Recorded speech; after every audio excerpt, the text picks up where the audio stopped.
नमस्कार. श्री जी.के. प्रधान लिखित व डॉक्टर रामचंद्र जोशी यांनी अनुवाद केलेली साद देती हिमशिखरे ही कादंबरी आपण वाचत आहोत. आज आपण तिसऱ्या प्रकरणातल्या 6व्या भागातला पुढचा भाग वाचायला घेतो आहोत. दुसऱ्या दिवशी सकाळी क्लबवर जाऊन मी श्री सेनला गाठले. हॅलो सेन, मी त्याला पाचारले. कसे काय, ठीक?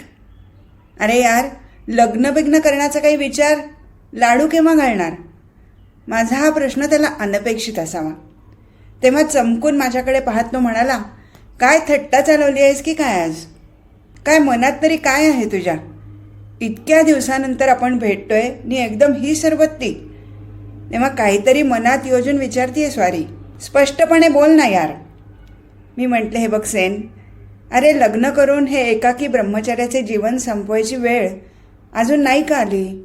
अर्थात मी स्वतः अविवाहित असताना तुला असला सल्ला देण्याचा मला फारच मोठा अधिकार आहे हे मलाही कबूल नाही.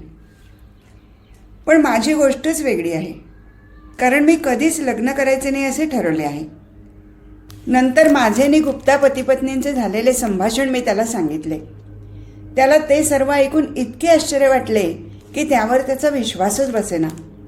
तो म्हणाला, आमच्या कंपूतले सर्वच तुझ्याकडे गुप्तांचा भावी जावई म्हणून पाहतात नि तू हे काय सांगतो आहेस? तेव्हा मी म्हटले, अरे नुसताच अविवाहित राहण्याचा बेत केलेला नाही, तर नोकरीवर सुद्धा लात मारून ध्यानधारणा समाधी या मार्गात अध्यात्मविद्येत माझे जीवन व्यतीत करायचे ठरवले आहे. हे ऐकून तो पुरा हादरला. तेव्हा तो आजीजीने म्हणाला, तू म्हणतोस ते खरे असेल तर खरेच इतकी दुःखाची गोष्ट नाही. तुझ्यासारख्या होतकरूने कर्तृत्ववान माणसाने हाती आलेली संधी लाथडून असला मार्ग पत्करावा. केवढा हा त्याग! तुझ्याबद्दल मला केवढा आदर वाटतो, पण तुझा निश्चय ऐकून म्हटल्या वाचून राहवत नाही की हे वेळ व्यर्थ आहे. मी म्हटले, ते राहू दे. माझ्या भवितव्याची चर्चा आपण करू केव्हा तरी सावकाशपणे. मला फक्त एक सांग, गुप्तांकडून विनोदिनीचे स्थळ तुला सांगून आले तर तू लग्नाला तयार आहेस की नाही? त्यावर तो म्हणाला, मला जरा विचार करायला अवधी हवा. मी पुढच्या रविवारी सकाळी तुझ्या घरी येतो नि मग आपण बोलू. संध्याकाळी फोनवरून श्री सेनशी माझे झालेले बोलणे श्री गुप्तांना कळवले. 2 दिवसानंतर विनोदिनी माझ्या घरी येऊन सेनबद्दल मला कितपत माहिती आहे हे विचारू लागली. इतर कोणा तरुणापेक्षा सेनबद्दलची एवढी चौकशी झालेली आहे? मी मुद्दाम विचारले. काही विशेष कारण दिसतेय म्हणूनच सेनबद्दल तू स्वतः विचारत आहेस? तेव्हा तिच्या गालावर रक्तिमा पसरला. पण न चाचरता ती म्हणाली, स्थळ म्हणून सेनचे नाव सुचवण्यात आले आहे. तेव्हा भावी पती कसा आहे या कुतूहलाने त्याच्याबद्दल जास्तीत जास्त माहिती मिळेल तेवढी मला हवी आहे. मी म्हटले, पण स्थळ म्हणून तुला कसा काय वाटतो सेन? ती उत्तरली, सेन छान आहेत, पण लग्न करायचे तर त्यापेक्षा जरा अधिक माहिती हवी त्यांची. मी त्यावर म्हणालो, सेन माझा मित्र आहे नि त्याला मी चांगला ओळखतो. त्याच्या हौशी स्वभावाची, आनंदी वृत्तीची नि चांगल्या वर्तवणुकीची मी हमी देऊ शकतो. सरकारी अधिकारी म्हणून पुढे त्याचे भवितव्य उज्ज्वल आहे आणि कलकत्त्यातील मशहूर कुटुंबातला तो असल्याने घरची चांगली श्रीमंती असावी. मला तरी वाटते की तू हे स्थळ पत्करावेस, कारण जीवनसाथी म्हणून त्याचा स्वीकार केलास तर तुमचे वैवाहिक जीवन निश्चितपणे सुखाचे जाईल असे मला तरी खात्रीने वाटते. रविवारी सकाळी ठरल्याप्रमाणे सेन माझ्याकडे आला व म्हणाला, गेल्या आठवड्यात तुम्ही सांगितलेत त्यावर मी विचार केला खूप, नि कुमारी गुप्ताशीही मी या विषयावर बोललो. माझ्या आईवडिलांनाही मी सर्व हकीकत कळवून त्यांचे मत घेतले आणि मला सांगायला आनंद वाटतो की पती पत्नी या नात्याने एकत्र यायला माझी नि विनोदिनीची कसलीही आडकाठी नाही. त्याने घेतलेल्या शहाणपणाच्या निर्णयाबद्दल मी त्याचे अभिनंदन केले व म्हटले, विनोदिनीच्या सहवासात फार सुखी होशील तू आयुष्यभर. त्यांच्या लग्नाचा साखरपुडा होऊन दुसऱ्या दिवशी थाटाची मेजवानी देऊन श्री गुप्तांनी लग्न ठरल्याचे जाहीर केले. विनोदिनीचे लग्न ठरले त्यामुळे का न कळे, पण एक तऱ्हेचा मानसिक ताण हलका झाल्यासारखे मला तरी वाटले. ही घटना घडून 15 दिवस लोटले असतील नसतील तेवढ्यात मालती गोखलेचे पत्र मला आले. ती इंग्लंडहून आली होती आणि मुंबई सरकारच्या शिक्षण खात्यात तिला अधिकारपदाची नोकरी मिळाली असे तिने लिहिले होते. त्यातच तिने ही माहिती लिहिली की माझा स्नेही रमेश हाही अमेरिकेहून उच्च पदवी घेऊन आला असून मुंबईतील एका कॉलेजचा व्हाईस प्रिन्सिपॉल म्हणून रुजू झाला आहे. त्यातच तिने आणखी गोड बातमी लिहिली होती की तिचे रमेशशी लग्न ठरले असून लवकरच ती दोघे विवाहबद्ध होतील. मी त्या उभयतांचा मित्र असल्याने त्यांच्या लग्नाला हजर राहणे अत्यावश्यक आहे असेही तिने आग्रहपूर्वक सांगितले होते. 2 वर्षे लोटली. विनोदिनी व मालती दोघी विवाहबद्ध होऊन आपापल्या संसारात पूर्णपणे रमल्या होत्या. बंधूंची वारंवार पत्रे येऊनही मी बऱ्याच दिवसात मुंबईला गेलो नव्हतो. दिवसानुदिवस भोवतालच्या समाजातून किंवा स्नेहापासून नव्हे तर नात्याच्या माणसापासूनही मी वेगळा अलग पडत चाललो होतो. त्याच्याबद्दलची आत्मीयता अगर मनाचा ओढा कमी कमी होत होता, क्षीण क्षीण होत होता. गुरुदेवांनी जे जे करायला सांगितले होते ते संपूर्णतया केले होते आणि एक तऱ्हेची निर्मळ शांतता, सुस्पष्ट स्थिरता मी अनुभवत होतो. ज्या गोष्टी यापूर्वी मला सुद्धा अलौकिक किंवा अद्भुत वाटत होत्या त्या आता तशा वाटेनाशा झाल्या होत्या, कारण त्यांच्या पाठीमागील कारण परंपरा व परिणाम मला स्वच्छपणे कळले होते. माझा बराचसा वेळ चिंतनात, ध्यानधारणेत जाऊ लागला. एकेकाळी मनाची एकाग्रता करण्यासाठी कोण आटापिटा करावा लागे, आता ती सहज साध्य होऊन बसली होती. संदर्भ किंवा आधार शोधण्यापलीकडे मला आता पुस्तकांची गरज वाटेनाशी झाली. विचार करणे ही प्रक्रिया आता निव्वळ निरीक्षण या अवस्थेत शिल्लक राहिली होती व मनाचे अधिराज्य संपले होते. जीवनात बदल घडवून आणणाऱ्या वळणावर गुरुदेवांची वाट पाहत मी उभा होतो, कारण ती दीक्षा गुरुदेवांनीच द्यायची होती. कितीतरी वर्षानंतर मला पुन्हा स्वप्न पडले व बर्फाच्छादित शिखरावर यापूर्वीच्या स्वप्नात दिसलेला साधू पुरुष मला पुन्हा स्वप्नात भेटला. त्यांना पाहताच मी ओळखले. मला पाहताच त्यांना अत्यानंद झालेला स्पष्ट समजत होता. ते म्हणाले, बेटा, तुझी प्रगती पाहून मला फार संतोष वाटतो आणि तू आपली गुहेतील जागा घ्यायला लवकरच येशील बघ. मी दचकून जागा झालो, पण आश्चर्य मात्र वाटले नाही. आगामी घटनांचे सूचकच ते स्वप्न असावे असे मात्र वाटले. तो सोनियाचा दिवस उगवला. एके दिवशी भल्या पहाटे गुरुदेव माझ्या बंगल्यात प्रवेशताना मला दिसले. गुरुदेव आले. इतक्या जवळ आले, माझ्या घरी आले खरे वाटेना. शब्दांनी माझ्या भावना स्पष्ट करताच येत नाहीत. आनंदातिशयाने जरा वेळ माझ्या तोंडून शब्द फुटेना. त्यांनी मला उचलून दृढालिंगन दिले. ते माझ्याकडे 2 दिवस राहिले. त्यांच्या सहवासात वेळ कसा उडून गेला हे कळले नाही. त्यांनी आणखी काही सूचना केल्या आणि माझ्या भवितव्याबद्दल मी त्यांच्याशी चर्चा केली. मला आलेल्या अनुभवांबद्दल मला पुष्कळच बोलायचे होते. त्यांनी सर्व ऐकून घेतले. आत्मीयतेने माझ्या सर्व अडचणींची उकल करून दिली. संशय निरसन केले. आम्हा दोघात एक तऱ्हेचे सामंजस्य उत्पन्न झाले होते. माझ्याबाबत त्यांच्या योजना अगदी स्पष्ट होत्या. त्यामुळे माझ्या भवितव्याचा विचार करण्याची काडी मात्र जरूर नव्हती. माझा मार्ग साधा आणि खुला होता. यावेळी गुरुदेवांनी सारा वेळ माझ्या सान्निध्यात घालवला. दिल्लीत असूनही ते कुणालाही भेटायला गेले नाहीत. ते दिल्लीत आले आहेत असे मीही कुणाला सांगितले नाही. नंतर ते हिमालयाच्या कुशीत असलेल्या ऋषिकेशला गेले. पुढील 6 महिन्यात मी माझ्या रोखणीचा राजीनामा दिला. माझा राजीनामा स्वीकारताना सरकारने फार खळखळ केली. माझ्या कामगिरीचे चीज कौतुक म्हणून सरकारने मला निवृत्ती वेतनही दिले. माझी तशी यत्किंचितही इच्छा नसताना माझ्या मित्रांना व परिचितांना माझ्या राजीनाम्याने फार वाईट वाटले. माझ्याशिवाय इतर सर्वांना माझ्या निवृत्तीबद्दल मनापासून खेदच वाटत होता. मी माझे सामान सुमान आवरून दिल्लीला रामराम ठोकला. मला निरोप द्यायला गुप्ता पती पत्नी विनोदिनी व तिचा नवरा सेन शिवाय माझे दिल्लीतील फार मोठे मित्रमंडळ स्टेशनवर हजर होते. नोकरीच्या जोखडातून मी मुक्त झालो असल्याने मी त्यांना केव्हाही भेटायला आता मोकळा आहे असे सांगितले. मी मुंबई गाठली. भाग 7.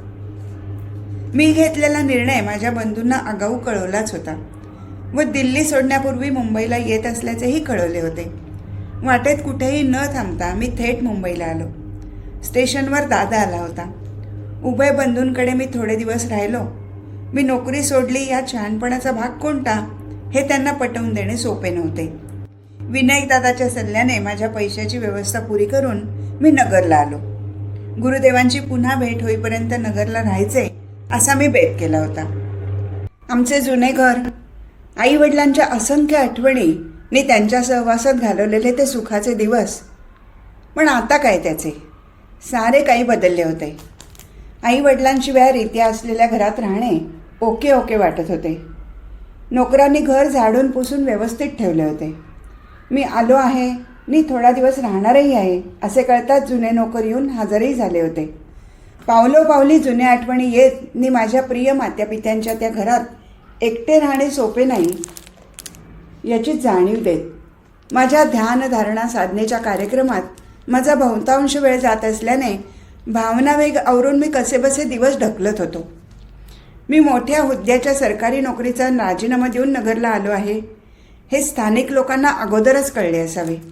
एवढी मानाची व पगाराची नोकरी सोडण्याचे कारण तरी काय हे जाणून घेण्याची उत्सुकता सर्व परिचितात, मित्रमंडळीत व नातेवाईकात दिसली. नोकरीचा कंटाळा आल्याने मी नोकरी सोडली व आता निवृत्त जीवन घालवायचे आहे असे मी ठरवले असे मी सर्वांना सांगे. पण ते त्यांना पटत नव्हते. काही लोकांच्या मते हा संपूर्ण मूर्खपणा होता, तर काही जण माझ्या निर्णयात शहाणपणा कितपत आहे याबद्दल शंका दर्शवीत. परंतु जसजसा काळ लोटला तसतशी त्याबाबतची खळबळ कमी झाली व सर्वांनी ती एक वस्तुस्थिती आहे हे मान्य केले. महिन्याभराने माझे दोघेही बंधू सहकुटुंब नगरला राहावयास आले. त्यामुळे रिकामे घर कसे एकदम भरल्यासारखे झाले. सर्व कुटुंबियांचे ते गोड संमेलन झाले होते. माझ्या भवितव्याची पुन्हा चर्चा झाली व मी शेवटचे सांगून मोकळा झालो की मी गुरुदेवांच्या मार्गदर्शनाखाली शाश्वत सुखशांतीच्या शोधात माझे उर्वरित आयुष्य घालवायचे ठरवले आहे. ही आता काळ्या दगडावरची पांढरी रेघ आहे. मला अध्यात्मवाद म्हणजे काय व आत्मसाक्षात्कार होऊन प्रत्यक्ष परमेश्वराच्या अस्तित्वाचे ज्ञान संपादन म्हणजे काय हे नुसते समजावून घ्यायचे आहे असे नसून याच देही याच डोळा ते पडताळून पाहायचे आहे. जगातील सत्य व खरे प्रेम याचा अनुभव घेण्याची मला तळमळ लागून राहिली आहे. अशा स्पष्ट शब्दात व ठामपणे मी माझा मनोदय व्यक्त केल्यावर मग कुणीच तो विषय पुन्हा काढला नाही. माझ्या बंधूंच्या सल्ल्याने मी माझ्या मालमत्तेची शेवटची व कायमची व्यवस्था करून टाकली. कारण यानंतर कुटुंबाशी माझा फारच थोडा संबंध उरणार होता. त्यांनी माझ्याकडून कबूल करून घेतले की मी माझ्या प्रकृतीची उगाच आबाळ करणार नाही व वेळोवेळी शक्य होईल तेव्हा माझा ठाव ठिकाणा व माझ्या मार्गातील प्रगती मी त्यांना कळवत जाईन. अशा प्रकारे मी आता पाशरहित होऊन आकाशात अवगाहन करणाऱ्या पक्षाप्रमाणे अनिर्बंध संचार करायला मोकळा झालो होतो. मुंबईत परत जाण्यासाठी माझ्या बंधुद्वयांच्या कुटुंबाला 2 दिवस राहिले होते. इतक्यात गुरुदेव येऊन उभे राहिले. त्यांच्या आगमनाबद्दल मला खात्री वाटत होती आणि कोणत्याही क्षणी ते इथे येऊन पोचतील की काय असे मी मनात म्हणतच होतो. माझ्या बंधूंना मात्र गुरुदेवांनी काय करायचे ठरवले आहे हे गुरुदेवांच्या तोंडून ऐकण्याची आत्यंतिक तळमळ लागून राहिली होती. त्यामुळे घरातील एकूण एक व्यक्तींकडून गुरुदेवांचे मनपूर्वक स्वागत झाले हे सांगायलाच नको. माझ्या वडील बंधूंनी विचारताच गुरुदेव म्हणाले, नक्की असा आखीव रेखीव कार्यक्रम काही नाही. माधव हा स्वतःचा स्वामी आहे व स्वतःच्या आयुष्याची घडण कशी करायची हे ठरवायला तो समर्थ आहे. मी सध्या भारत संचाराला निघालो आहे आणि त्याला आवडले तर त्याने माझ्याबरोबर यावे. मी एवढेच आश्वासन देतो की त्याच्या प्रकृतीबद्दल व जीविताबद्दल जिम्मेदारी माझी. मी सर्व ती काळजी घेईन. त्याबद्दल तुम्ही निखालस निश्चित असावे. माझे बंधू म्हणाले, गुरुदेव, माधवची सर्व काही काळजी घेतली जाईल याबाबत आम्हाला पूर्ण भरोसा आहे. आम्हाला चिंता वाटते आहे ती फक्त त्याच्या भवितव्याची. त्याने नोकरीचा राजीनामा तर दिलेला आहेच, पण पुढे आयुष्य पडले आहे तेव्हा तो यानंतर करणार आहे तरी काय हेच आम्हाला काही केल्या कळेनासे झाले. माधवला विचारले तर तो म्हणतो की उर्वरित आयुष्य गुरुदेवांच्या मार्गदर्शनाखाली व सहवासात घालवायचे त्याने ठरवले आहे. पण एवढ्यावरून आम्हाला तरी काहीही अर्थबोध होत नाही. आमची आपली अशी समजूत आहे की हे त्याचे करणे म्हणजे नसत्या काल्पनिक गोष्टीमागे नुसते धावणे झाले. तो आमचा सर्वात लहान आणि आवडता भाऊ आहे.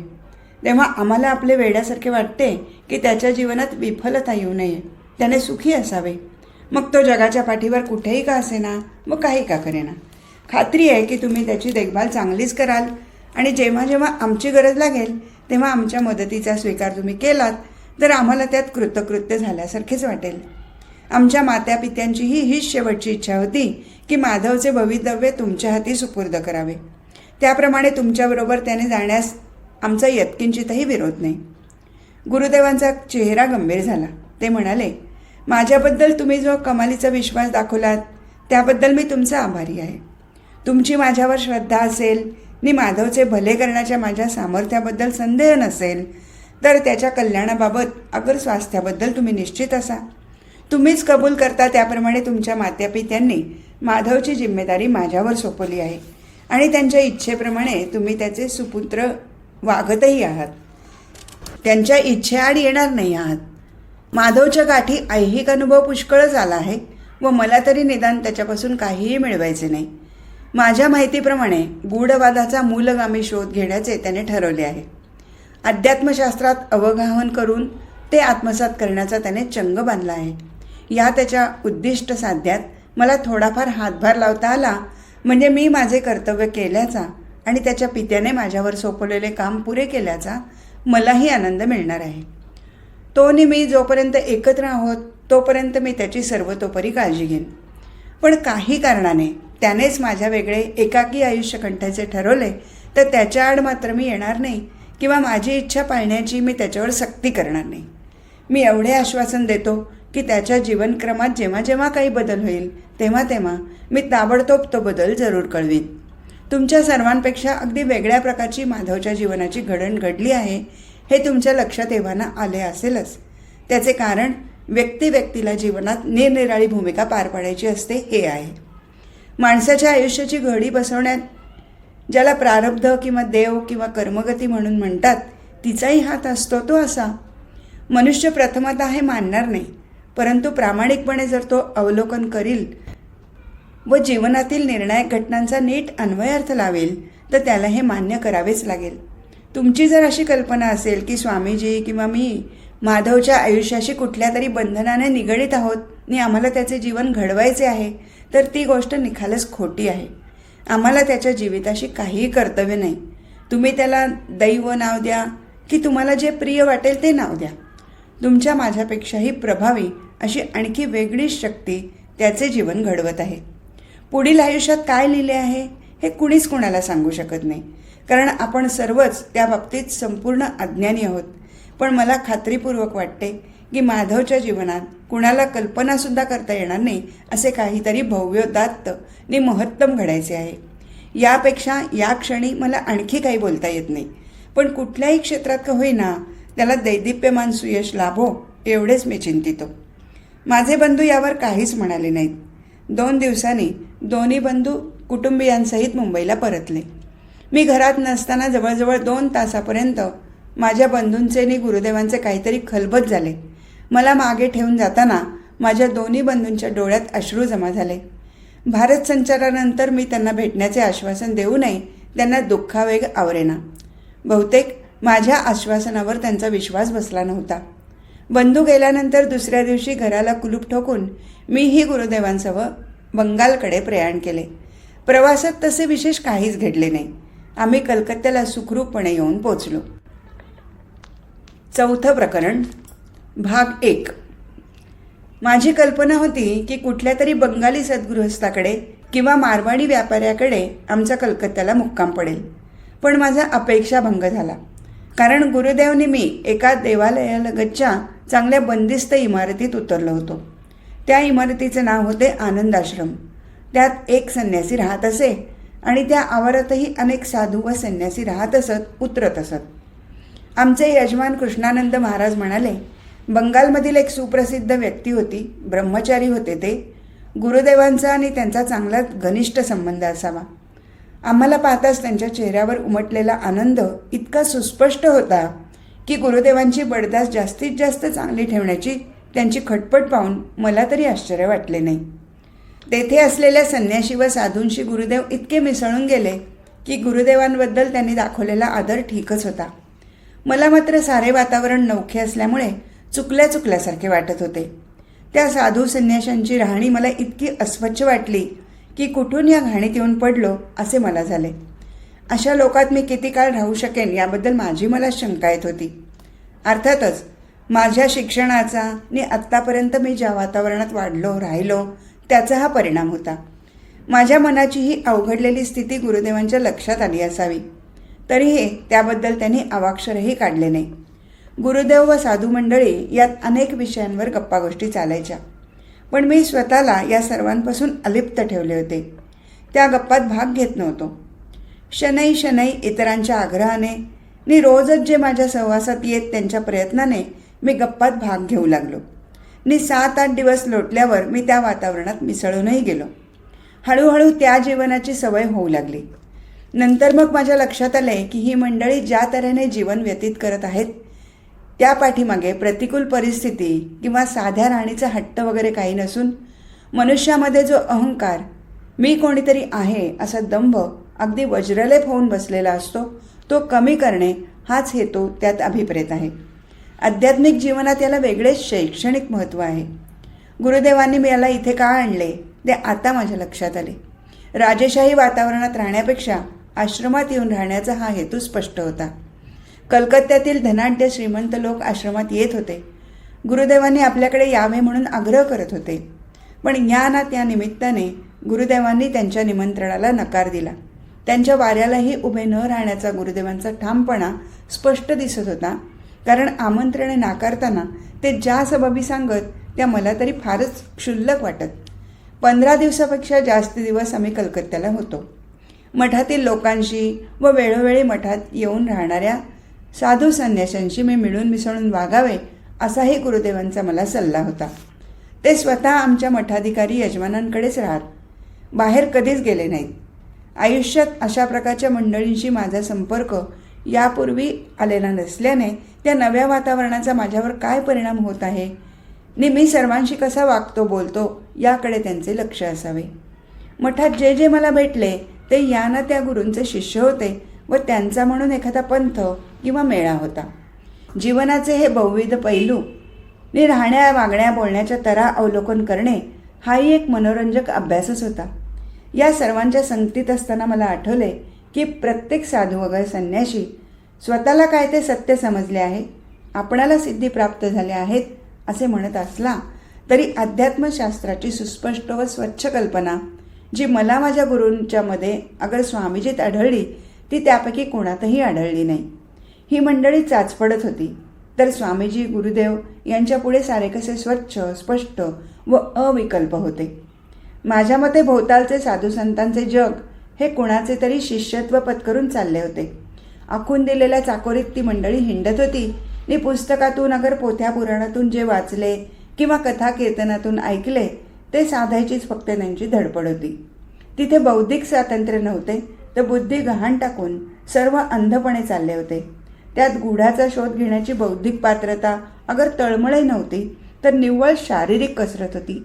काही साधना मार्ग, पूजा प्रकार किंवा भक्तिभावना यांच्या साहाय्याने कित्येक जणांनी बरीच प्रगती केल्यासारखी दिसत होती असे त्यांच्यापैकी काही जण आपले जे अनुभव सांगत त्यावरून वाटे.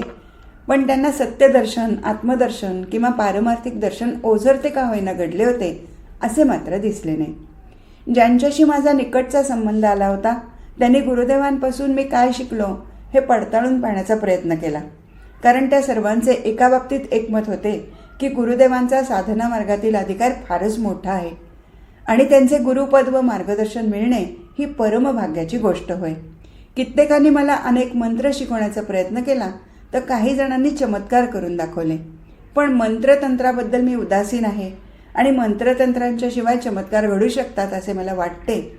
हे ऐकून अनेकांची निराशा झाली.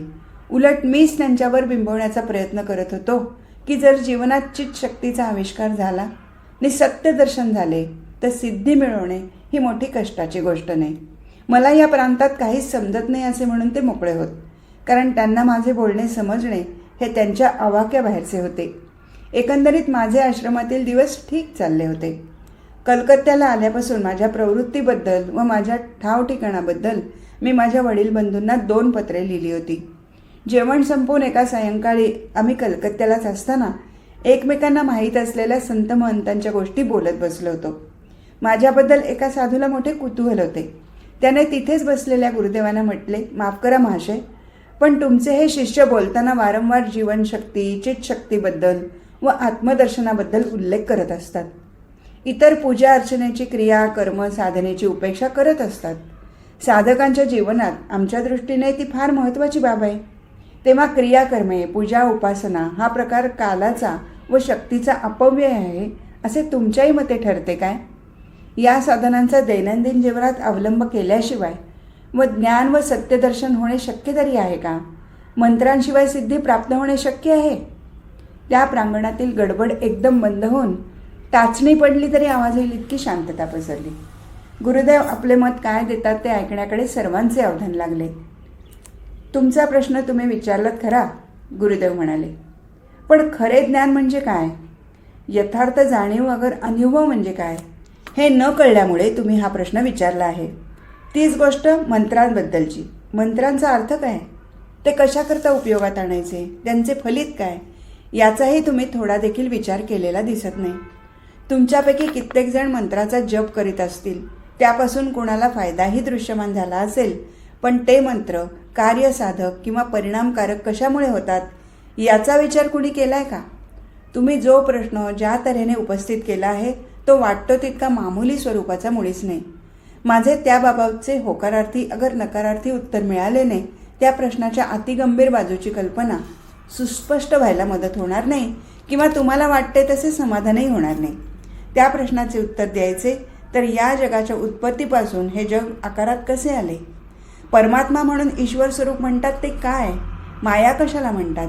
विश्वाची निर्मिती कशी झाली? हे तुमच्या माझ्या अस्तित्वापर्यंत कसे चालले आहे? इतक्या सर्वांचा विचार करावा लागेल. इतका विस्तृत विचार करायचा तर फार वेळ लागेल.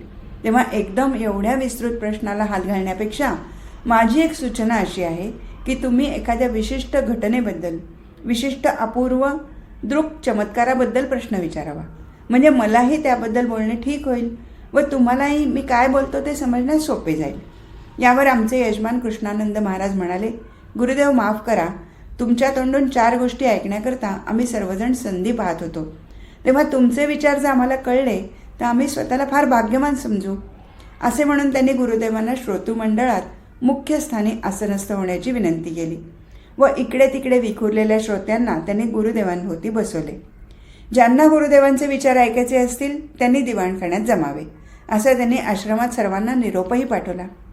थोड्याच अवधीत ती जागा मुंगीलाही वावणे इतकी ठेचून भरली. बहुतांश श्रोतृवर्ग साधू संन्याशांचाच होता. जे थोडे त्यावेळी देवळात होते तेवढेच बाहेरचे सामान्य जन. गुरुदेवांनी आपल्या स्पष्ट व कर्णमधुर आवाजात बोलायला सुरुवात केली. त्यांचा शब्दनशब्द प्रत्येकाला ऐकू येत होता. आज इथेच थांबू. हरिओम तत्सत.